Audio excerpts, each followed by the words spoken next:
faire de l'analyse prédictive, ou bien on peut aussi, je reviendrai un peu là-dessus tout à l'heure, mais on peut déjà en parler, on peut avoir une inspiration un peu plus forte de la perception. Le P ici veut dire perceptive. Perceptive linear prediction, donc une analyse par prédiction linéaire perceptive en quelque sorte. Pourquoi perceptive? Eh bien parce qu'on va utiliser quelques résultats qui sont des résultats typiques des études sur l'audition humaine, c'est-à-dire qu'on va utiliser la notion de bande critique comme on l'a vu pour le Schedmel. On va utiliser une sorte de courbe d'isotonie et ensuite on va faire une compression comme le fait sans doute l'oreille.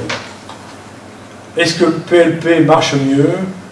Ça n'a jamais été prouvé, ça ne marche pas plus mal, mais c'est ça qui est très décevant dans ces systèmes de reconnaissance de la parole, c'est que chaque fois qu'on utilise des informations venant de la perception, on n'améliore pas de façon définitive et significative les performances.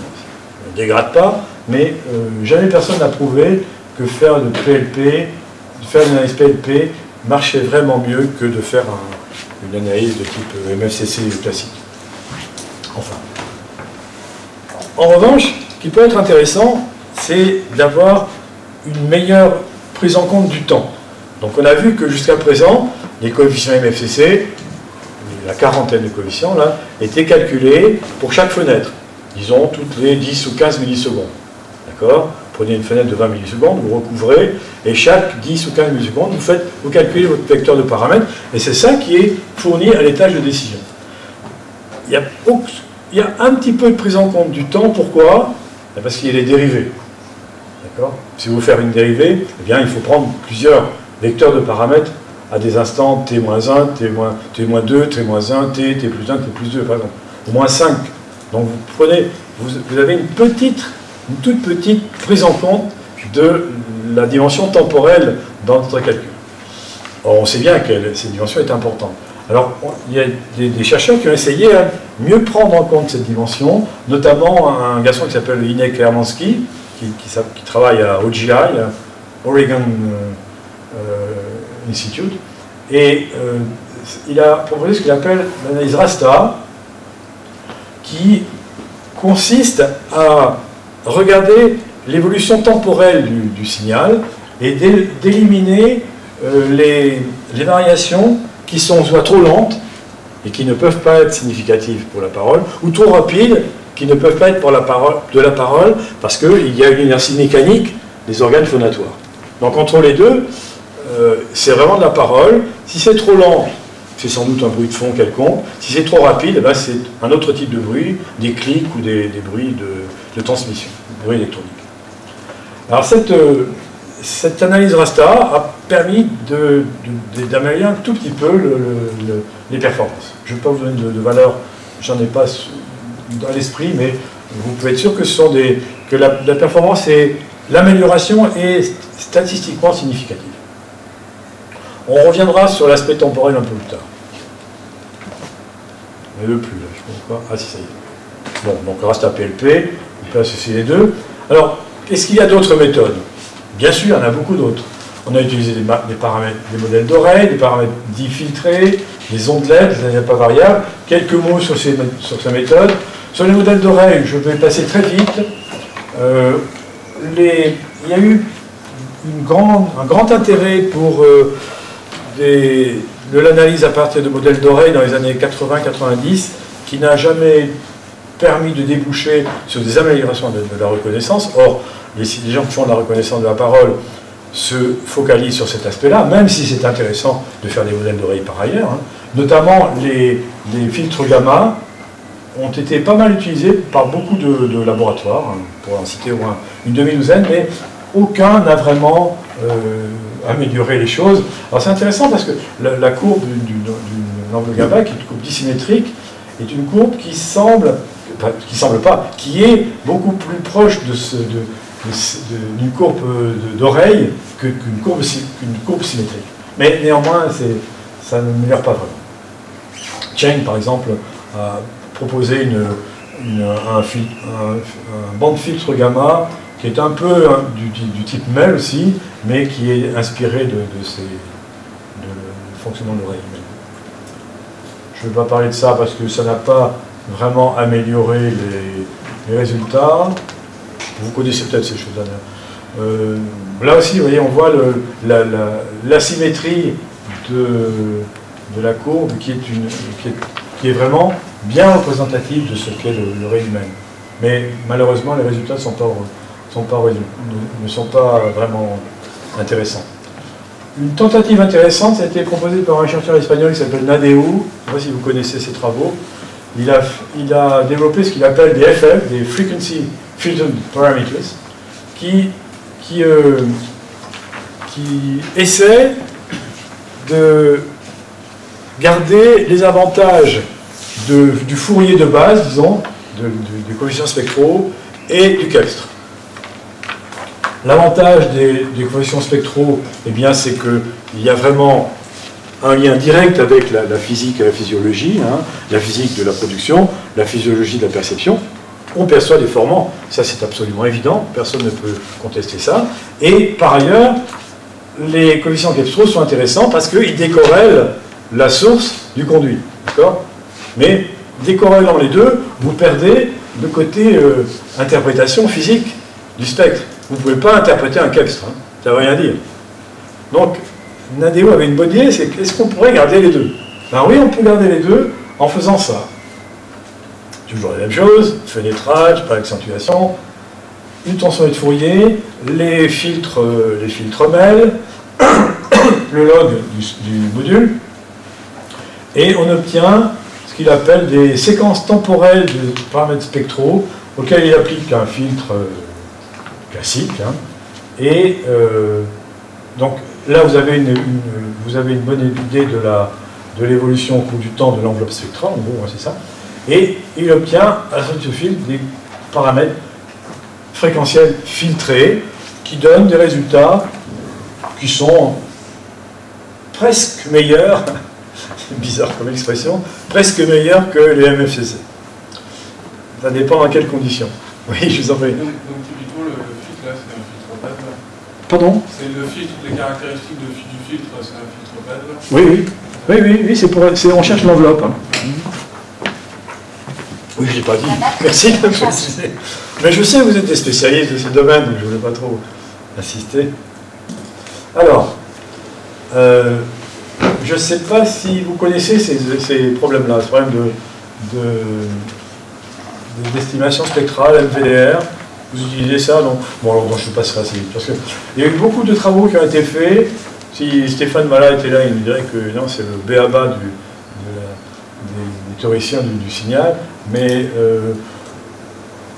en particulier, vous voyez ici un spectre de parole dans lequel on a reporté en noir, ici, le spectre de Fourier, vous le reconnaissez. Hein, la structure fine, c'est, disons, le delta F qui sépare deux pics ici, ou là-haut, c'est pareil, hein, c'est la fréquence fondamentale de la voix, le F0 de la voix. Vous avez en noir ici, celui-là, c'est le LPC, donc du gaz prédictif d'un ordre faible, hein, un codage prédictif de l'ordre 10 à peu près, c'est pas très bon. Hein. Ici, en noir, en très plein noir, qui est où? Si, oui, c'est celui-là. Là, oui. On le voit ici, là. C'est un ordre prédictif, c'est un LPC, mais d'ordre élevé, d'ordre 20 ou 25. Et on n'a pas mis là-dessus un KEPS, mais ça sera un peu la même chose. Vous voyez que l'AFFT, bon, il y a trop d'informations, plein d'informations qui n'ont pas d'intérêt. Le LPC, c'est soit pas assez d'informations, soit trop d'informations, y compris des informations qui ne sont pas intéressantes. C'est ça qui est important. Et par des méthodes d'estimation de type MVDR, on arrive à avoir un spectre qui est celui en pointillé, qui est meilleur que la FFT, évidemment, et qui est intermédiaire, disons, entre le manque d'informations du LPC d'ordre trop faible et le surplus d'informations du LPC d'ordre trop élevé. Le pointillé serait vraiment ce qui se fait de mieux. Alors les gens ont essayé de faire de la reconnaissance de parole avec ce genre de système, notamment des gens qui étaient à Texas Instruments, je pense. Moi, j'ai relu les travaux de ces équipes-là. C'est intéressant, mais encore une fois, on ne voit pas d'amélioration, disons, du taux de reconnaissance. Sur le fond, c'est extrêmement intéressant, mais sur la pratique des résultats, on n'obtient rien de plus. Mais je voulais vous le signaler parce que c'est quand même une autre façon de déterminer des spectres. Un autre domaine de travail sur l'analyse du signal vocal se trouve dans le champ des analyses non linéaires. Alors ça, c'est a priori des méthodes qui paraissent très attractives, déjà pour la bonne raison que le modèle de production de la parole est un modèle qui peut être considéré comme non linéaire. Donc ça peut être extrêmement fécond d'aller dans ce domaine-là pour voir ce que ça peut donner. Et une façon de faire cela, c'est d'utiliser des statistiques d'ordre supérieur, notamment utiliser des bispectres. On peut aller au-delà aussi, mais pour l'instant, à ma connaissance, les travaux qui ont été faits sur la parole s'arrêtent au bispectre. Qu'est-ce que c'est qu'un bispectre? Qu'est-ce que c'est qu'un bispectre? C'est quelque chose que vous pouvez définir tel que celle-ci, tel que cela. Les F1 et F2 là sont deux variables de fréquence, hein, et vous pouvez calculer un bispectre tel que ceci. Ça, c'est le complexe conjugué. Donc vous calculez grand X, c'est la transformée de Fourier d'un signal petit x pour deux fréquences F1 et F2. Le complexe conjugué pour la variable F1 plus F2. Vous pouvez utiliser un tel bispectre, un petit peu comme vous utilisez le MFCC ou la transformée de Fourier, pour faire de la suppression de bruit, pour faire des détections de fonctionnement des cordes vocales, détection du voisement, voire pour faire de la reconnaissance de paroles bruitées. C'est notamment ce qu'a fait l'équipe de Noubé dans les fin des années 2000-2010. Avec des performances qui, encore une fois, ne sont pas meilleures que les autres, mais qui montrent l'intérêt quand même de ces bispectres. Les bispectres sont très utilisés dans d'autres domaines. Les médecins en particulier utilisent, moi j'ai travaillé avec des médecins anesthésistes, et à partir du bispectre d'un électroencéphalogramme, vous pouvez prédire, avant qu'il ne se réveille, qu'un patient endormi va se réveiller. Il y a des informations dans l'EEG que l'on ne voit pas, absolument pas sur l'EEG, même pour des spécialistes, et que le bispectre fait apparaître, notamment le degré d'endormissement. Donc, bien sûr, parce que effectivement, la production des signaux d'EEG peut être considérée comme un système fortement non linéaire, comme la parole. Mais c'est sûrement plus utilisé que dans la parole. La parole et le bispectre n'ont jamais donné de façon de résultats vraiment différents de ceux que l'on connaît. Je ne dirais quasiment rien des ondes LED parce que je suppose que Stéphane Malin en parlera, j'imagine. Question? Oui. Pour le bispectre, oui. Autant un signe intemporel, une transformée en fréquence, j'arrive à me représenter physiquement ce que ça représente. Oui. Un bispectre. Ah, c'est difficile. Hein. Deux fréquences en même temps, j'arrive pas. Exactement. Mais si vous prenez un truc à deux dimensions. Alors, ce qui est intéressant, j'en ai pas ici. Je pourrais vous le montrer parce que c'est un truc que je fais dans un cours de traitement de signal. Lorsque vous avez le bispectre, va vous montrer des relations non linéaires entre les composantes d'un signal.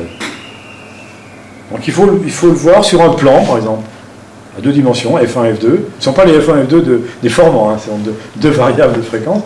S'il y a une relation non linéaire entre les deux, vous allez avoir un pic quelque part. Et ce pic est caractéristique du fait qu'il y a une relation non linéaire entre deux fréquences. Donc il faut se le représenter dans un plan à deux dimensions. Je pourrais vous le montrer. C'est une sorte de matrice de corrélation des fréquences. La corrélation serait linéaire. C'est non linéaire. L'intérêt, c'est que c'est non linéaire. C'est ça le. Je vous montrerai des exemples. J'en ai un, je crois que je vais avoir mon cours de traitement signal. Alors, ça veut dire qu'on peut rajouter des noyaux, on peut choisir éventuellement des... Peut-être. Si tu veux, dans le calcul du bispectre, tu n'as pas de problème de noyau. Tu prends, tu fenêtres, tu prends ce qu'on appelle des époques de signal, des fenêtres de signal, et puis tu calcules ton truc tel que je viens d'indiquer là.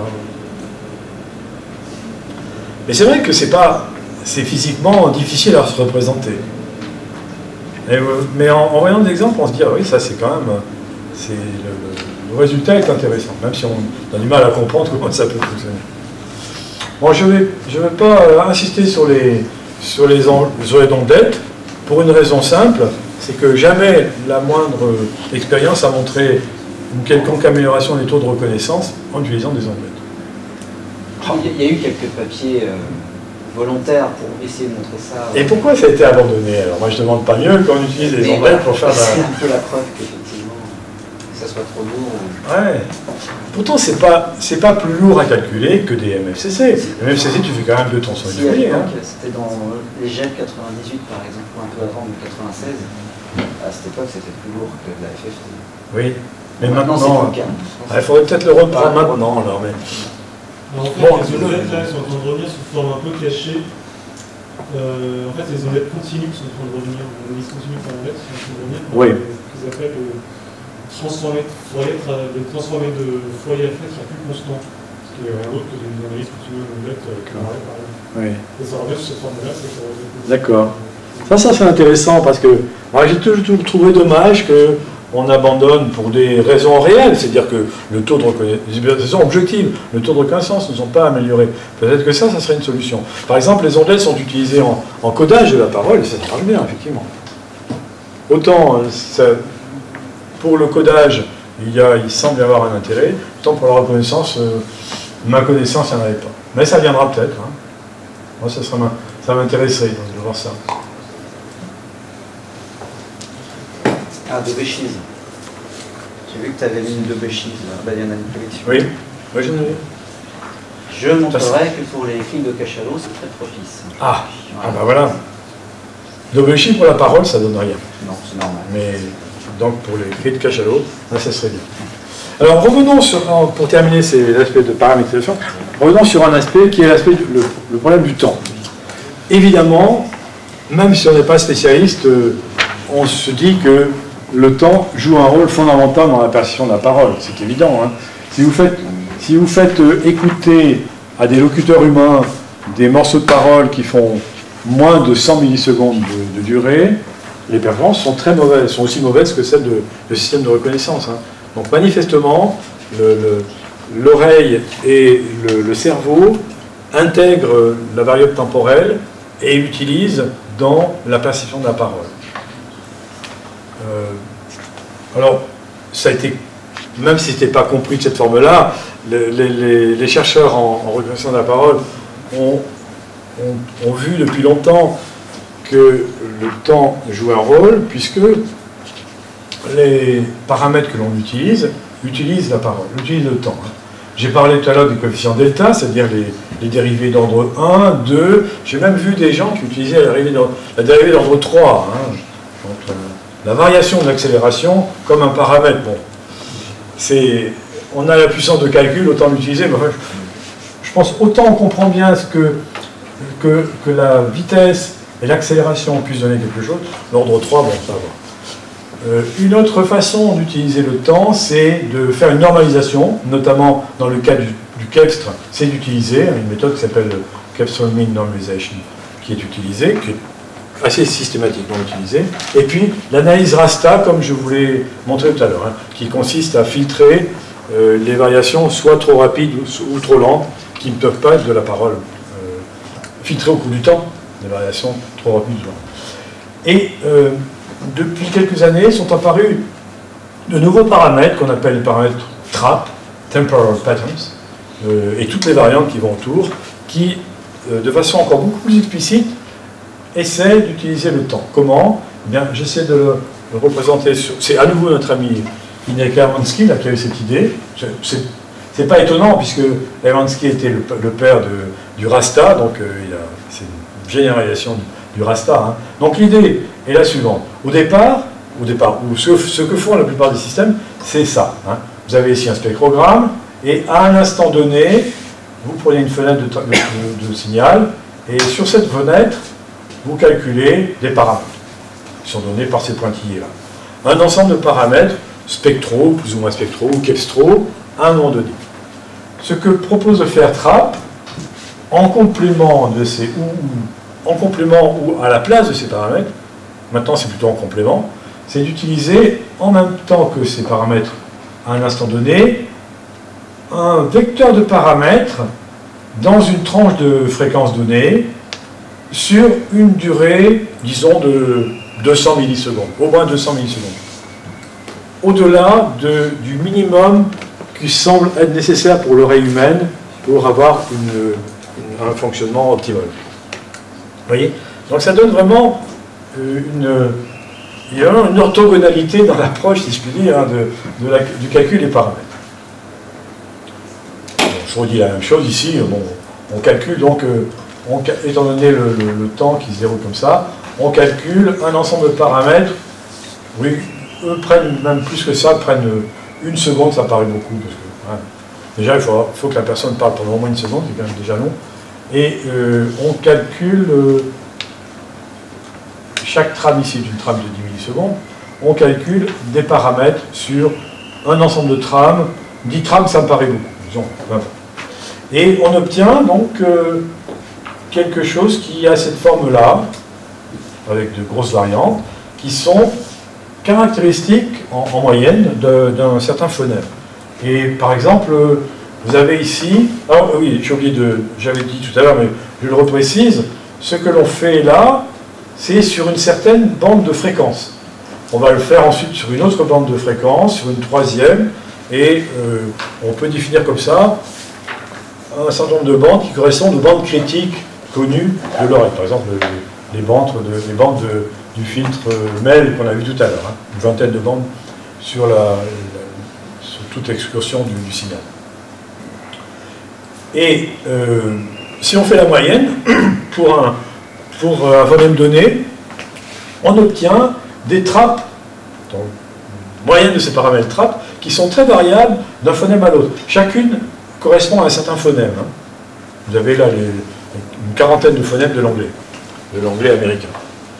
Donc, on voit bien qu'il y a quelque chose qui est quand même caractéristique du phonème. Donc, l'évolution temporelle, là ils ont pris quasiment une seconde, hein, des paramètres dans des bandes de fréquences critiques, là c'est la cinquième bande critique autour de 500 Hz, c'est quelque chose qui est caractéristique. On voit par exemple, si je prends la trappe du Nigne, c'est pas du tout la même chose que la trappe du P.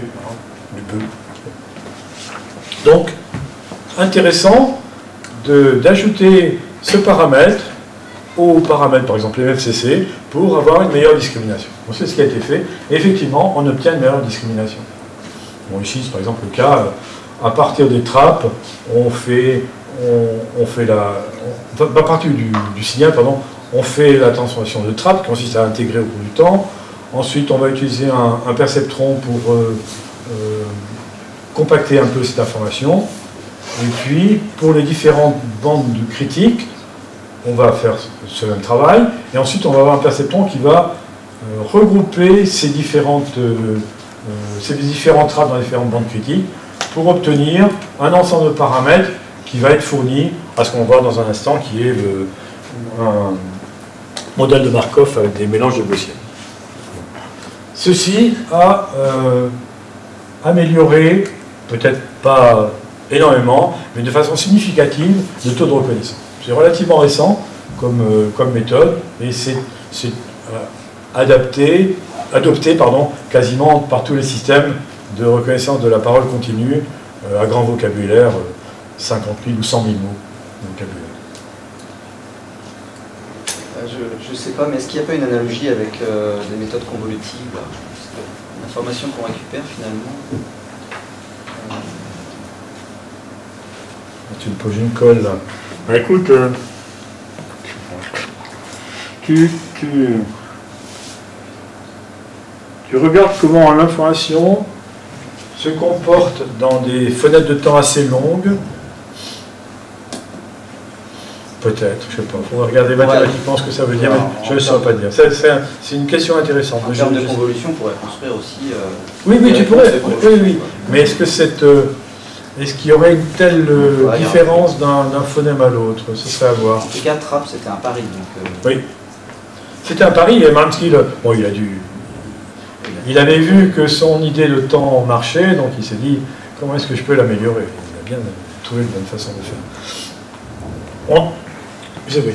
J'avais juste une question. Il y avait une discussion là sur la liste auditory sur la suprématie un peu des MFCC. Et ce qui ressortait un peu, c'était que finalement la partie DCT était capable de décorréler un peu le spectre. Ouais. Finalement, c'était tout ce qu'on demandait finalement pour après nourrir des mélanges de gaussiennes à covariance diagonale. Ouais. Et du coup, parce que là, vous nous avez présenté plein d'approches alternatives qui gratte un petit peu. On en est là, à gratter pas grand-chose. Ce que je me demandais, c'est est-ce qu'il n'y a pas, finalement, ce serait pas aussi un signe que la couche du dessus, la couche de décision contraint trop? C'est-à-dire que finalement, peut-être ces modèles, ils sont peut-être mieux finalement en termes d'expressivité, mais que le modèle du dessus, la couche du dessus est incapable de l'apprendre. Du coup, ma question, c'est est-ce qu'il y a eu des tentatives d'évaluation juste de la couche paramétrisation, indépendamment de l'objectif final qui est la reconnaissance? Oui, ça a été fait. Notamment, il y a pas mal d'expériences qui ont été faites pour, en perception humaine. C'est-à-dire quelles ont les performances de reconnaissance, non pas par une machine, mais par un être humain, à partir d'un certain nombre de paramétrisations. Et c'est intéressant ce que vous dites, parce que mais c'est les seules expériences que je connaisse. Parce que de toute façon, je reviendrai sur ce sujet, mais de toute façon, ce qui nous intéresse, c'est comment est-ce que ces paramètres vont pouvoir améliorer la reconnaissance d'un état de décision, qui n'est pas forcément la performance qu'aura un être humain. Hein. Ce serait différent. Je n'aurais pas le temps de parler là, des méthodes de débruitage, de soustraction spectrale, de choses comme ça, qui souvent améliorent la perception humaine, mais n'améliorent absolument pas le taux de reconnaissance. Hein. Si vous faites de la soustraction spectrale sans trop de précaution, vous introduisez un bruit musical qui gêne un peu l'être humain, mais qui ne permet pas, mais qui n'empêche pas d'avoir une bonne performance, et qui dégrade de façon incroyable le taux de reconnaissance d'un système. L'exemple classique, c'est que si on met un zéro dans le spectre, quand on fait le log, les MFCC n'ont pas la limite. Ah ouais, c'est sûr. C'est vrai que perceptuellement. Oui, absolument. Alors, c'est intéressant ce que vous dites, parce que j'avais la bouche ouverte quand vous avez levé la main pour vous dire que parmi le panorama de méthodes de paramétrisation que j'ai, qui est quand même assez complet, je pense que tout ce que je vais présenter représente quasiment tous les efforts qui ont été faits depuis 50 ans pour améliorer la paramétrisation, sauf que il se trouve que maintenant, quasiment tous les systèmes de reconnaissance de grand vocabulaire, dont 100 000 mots, hein, qui est maintenant ce qu'on sait faire dans la plupart des grands laboratoires, que ce soit en Europe ou aux États-Unis, vous avez des systèmes de reconnaissance avec une parole continue, hein, un vocabulaire de 100 000 mots. Eh bien, les paramètres qui sont utilisés, sont les paramètres que je vous ai montrés là, MFCC, tout ce que vous voulez, éventuellement même Ondlet si ça vous fait plaisir, mais ça n'améliore rien, c'est plutôt même un peu moins bon. Mais tous ces systèmes utilisent maintenant en plus des paramètres probabilistes. C'est-à-dire que, comme on va le voir, les modèles de décision sont des modèles stochastiques, HMM, si vous voulez, modèle bayésien, ce sont des modèles stochastiques. C'est-à-dire que les probabilités sont maîtres de la situation au point de vue de la décision. Au niveau de la paramétrisation, juste en dessous, Jusqu'à présent, c'était plutôt le traitement du signal plus ou moins amélioré qui prévalait. Mais maintenant, tous les systèmes, absolument tous, utilisent toujours du MSS et autres, mais avec en plus des paramètres probabilistes. Okay. C'est quand même assez étonnant et c'est lié à ce que tu remarques, hein, tout à fait. On va le voir. J'en parlerai. Oui, je t'en prie. Ça veut dire quoi tes paramètres probabilistes? Eh bien, j'en reparlerai tout à l'heure, si tu veux. Non, on le reprendra quand je parlerai de la robustesse des systèmes. Je ne sais pas quand je dois m'arrêter, tu me dis. C'est maintenant que je dois m'arrêter, non? Non, on a commencé plus tard et puis je t'avais mis un peu court, donc on a le temps. En fait. On a le temps? Ah, voilà. Vous êtes tous là ce soir. On a jusqu'à ce soir. Bon. Donc, quelques mots sur... Enfin, maintenant, on passe maintenant au modèle de décision. Donc, on a vu que la paramétrisation. Et on s'intéresse maintenant à cet aspect-là qui est, étant donné des paramètres, un signal décrit par un ensemble de paramètres, quelle réponse donner, sachant que ce modèle de décision fait appel à un ensemble de formes, soit explicites, soit probabilistes, pour prendre cette décision. Alors pendant longtemps, cette décision a été effectivement faite à partir de formes, c'est-à-dire que pendant au moins 20 ans, la reconnaissance de la parole a été fondée sur l'utilisation de méthodes de comparaison de formes entre elles, et grâce aux travaux de chercheurs japonais et russes dans les années 60, puis ensuite pas mal de travaux aussi en France et pas tellement d'ailleurs aux États-Unis, alors que Bellman était américain, les performances de systèmes de reconnaissance se sont nettement améliorées dans le domaine de la comparaison par des méthodes de programmation dynamique. Donc l'idée est toute simple, hein. Vous avez un mot qui est représenté par un spectrogramme, vous reconnaissez le spectrogramme, temps, fréquence, ça représente, ça pourrait être le mot Paris, hein, le peu, là, l'explosion du P, le A, une zone un peu turbulente qui est le RE, et puis un I avec le gap de fréquence entre les deux fréquences. Ça, c'est vous pouvez imaginer un système de reconnaissance à qui vous avez prononcé un ensemble de noms du capital, et il a stocké ce spectrogramme comme le modèle représentant Paris. Quelqu'un prononce un mot qui est celui-ci, vous tournez la tête à 90 degrés, là, vous faites l'effort intellectuel de le tourner sans bouger la tête, qui est peut-être plus difficile, mais qui est moins fatigant pour les vertèbres cervicales, et vous voyez que vous avez à nouveau quelque chose qui est bien un peu, un A plus long peut-être, un RE, et un I plus court, Paris. Là, vous aviez Paris. Si on compare, si on plaque ces deux formes l'une sur l'autre, ça ne marche pas bien. Évidemment, ça ne marche pas parce que les durées des deux phonèmes sont différentes. Donc, vous allez obtenir, si vous faites simplement si vous calculez la distance entre les deux formes en les plaquant l'une sur l'autre, ça ne va pas marcher. Le taux obtenu ne sera pas bon. Ça veut dire que si vous les prenez telles qu'elles sont là, si pour les comparer, vous passez par la diagonale de ce rectangle, simplement, en comparant les termes qui sont sur la diagonale, qui correspondent à la diagonale, ça ne marchera pas. Ce qu'il faut, c'est trouver un chemin de comparaison qui soit optimum, au sens où il compare des choses comparables. Il compare un A long à un A court, et un I court à un I long. Et la façon optimale de le faire, ça consiste à trouver un minimum, parmi tous les chemins possibles dans ce graphe, de trouver un minimum tel que la somme des distances locales entre des morceaux de spectre, des fenêtres de signal telles que décrites là, soit optimale. Minimale ou maximale, ça dépend si vous cherchez une ressemblance ou une dissemblance entre les deux formes. Eh bien, il se trouve que la programmation dynamique, telle qu'énoncée par le mathématicien Richard Bellman aux États-Unis, fait exactement ça. Donc, c'est un tout bête problème de dynamique qui va nous permettre de trouver ce chemin optimal.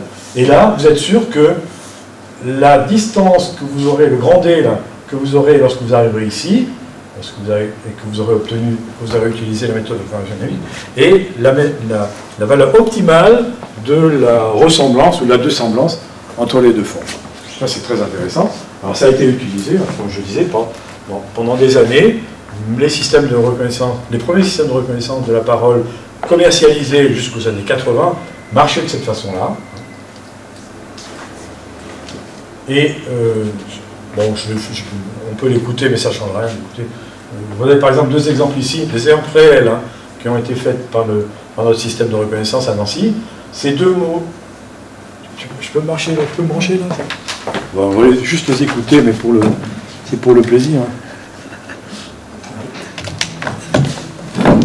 Donc j'avais un stagiaire, un collègue américain au labo, je lui ai fait prononcer le mot zéro en accentuant le côté zero ou l'autre. Hein.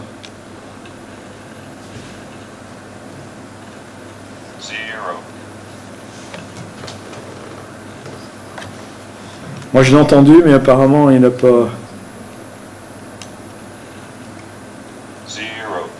Non, ça n'a pas l'air de... Vous n'avez pas de signal? Je suis sur la sortie. Peut-être les trucs sont inversés. Enfin, c'est pas grave, hein, c'est pas vraiment... Non, on verra rien. Bon, ben... Je sais pas. Bon, c'est pas grave. Simplement, dans un des spectros, on voit bien là, je lui ai fait dire... Ça, c'est le ZE, hein. Le zero, très court. Et puis ici, zero. Bon, c'est un peu forcé, mais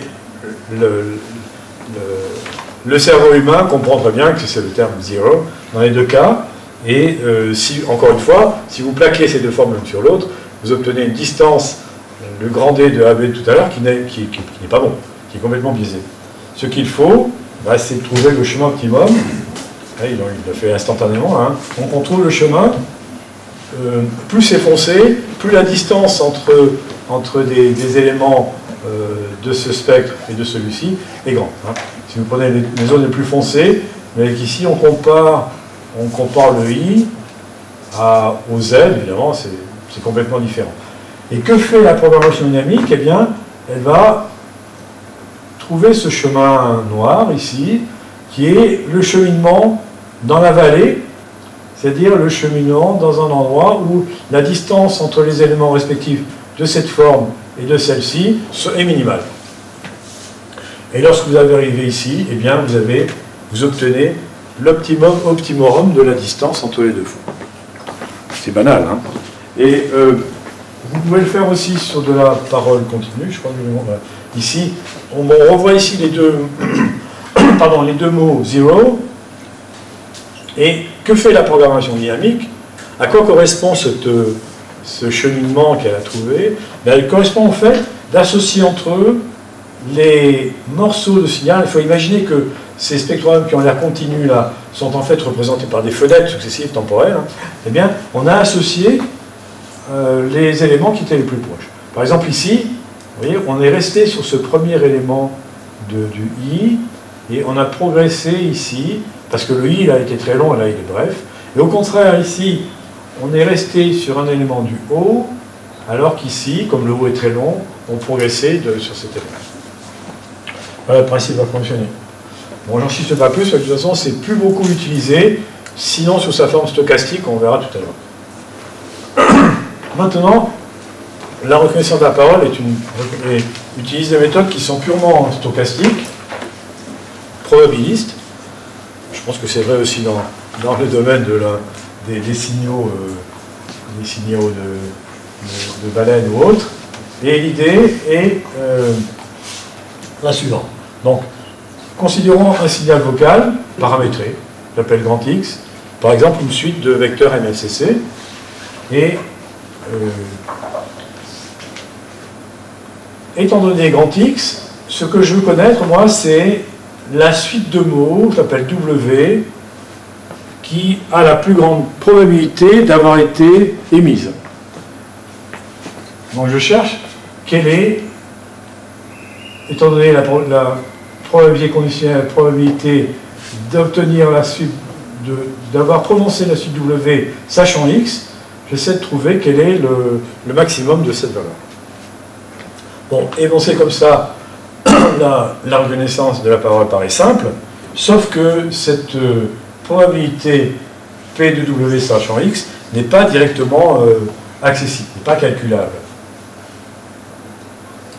Heureusement, on a donc la formule de l'irrévérend-Bayes qui nous dit que cette probabilité peut être remplacée, cette probabilité